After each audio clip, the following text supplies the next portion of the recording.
ताज्जुब की बात है, संभल के जिलाधिकारी संभल और पुलिस अधीक्षक संभल आदेश को पढ़े बगैर 2 घंटे के बाद सर्वे के लिए पुलिस बल के साथ शाही जामा मस्जिद पहुंच गए।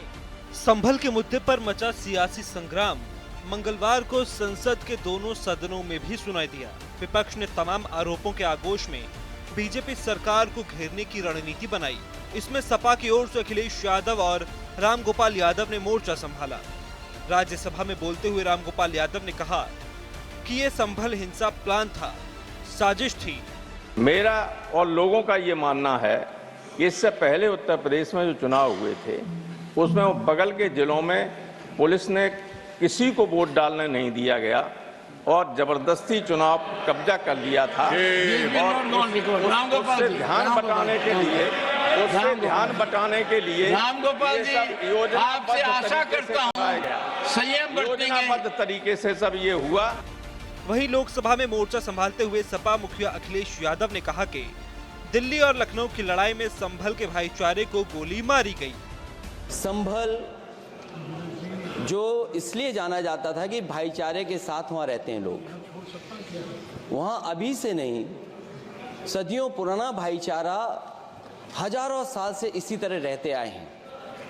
लेकिन अचानक ये जो घटना हुई है, ये सोची समझी रणनीति के तहत वेल प्लान्ड हुआ है और वहाँ के भाईचारे को गोली मारने का काम हुआ है। जो घटना हुई है वो सोची समझी साजिश है। संभल की हिंसा में सरकार और प्रशासन को जिम्मेदार बताते हुए अखिलेश यादव ने तमाम सवाल उठाए। सर्वे के तरीके, पुलिस की गोलीबारी और लापरवाही समेत तमाम सवाल सरकार के हिस्से में डालते हुए अखिलेश यादव ने विपक्ष को रोके जाने का मुद्दा भी उठाया। और तो और तीखे तेवरों में अखिलेश यादव ने कहा कि खोदने वाले एक दिन देश का सौहार्द खोद देंगे।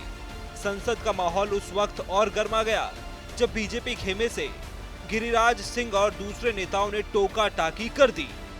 रास्ता जो कभी दिल्ली वालों ने अपनाया था वही यूपी वाले अपनाना चाहते हैं। और कितना खोदोगे आप, कितना खोदोगे आप? हर जगह खोदना चाहते हो। अरे जो दिखाई दे रहा हो उसकी तरफ तो जा ही नहीं रहे हो। मानसरोवर की तरफ भी चलो, वहां पे कैलाश पर्वत है, वो भी आए। और याद रखना, मैं आज कह रहा हूँ आपको, आप भी हो सकता है चले जाए, हम भी चले जाए। एक दिन वो आएगा कि वो देश आपको कभी जाने नहीं देगा, वहां पर दर्शन करने लिए भी नहीं जाने देगा। तो उस तरफ कोई नहीं जा रहा। क्या मानसरोवर के बारे में नहीं सोचना चाहिए? कैलाश पर्वत के बारे में नहीं सोचना चाहिए? उसके बारे में कौन सोचेगा? आप यहाँ खोद रहे हो, खोद इसलिए रहे हो क्योंकि ये भाईचारा खत्म करना चाहते हैं। सब भाईचारा खोदेंगे। संभल के दंगल पर तमाम सियासी दल अपना अपना झंडा लहराने की लड़ाई भी लड़ रहे हैं।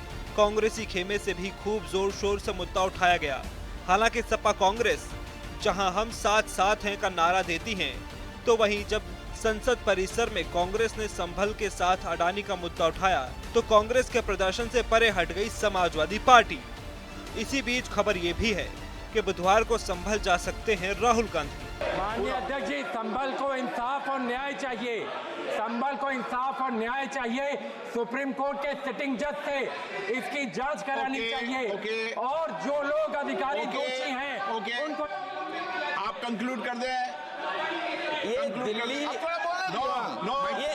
ये अध्यक्ष पद इसलिए जरूरी है। वहीं विपक्ष ने जब तमाम आरोपों की माला बीजेपी और सरकार के गले में डाल दी तो बीजेपी की तरफ से भी वार का पलटवार हुआ। सुनियोजित साजिश का हिस्सा अखिलेश यादव और उनकी पार्टी का है।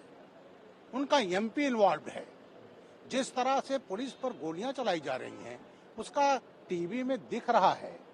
जिस तरह से पत्थर से सड़क पाट दी गई, जिस तरह पुलिस जन वहां पर घायल हुए, और मैं कहूंगा ऐसी स्थिति में जो पुलिस ने बल प्रयोग किया बहुत सीमित किया है। बहरहाल संभल की हिंसा का संग्राम अब संसद में भी सुनाई दे रहा है।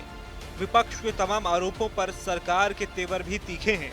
इन तेवर और तकरार की तस्वीरों में सवाल ये है कि अब तो संसद में जा पहुंचा संभल का घमासान। आखिर क्या है विपक्ष का प्लान?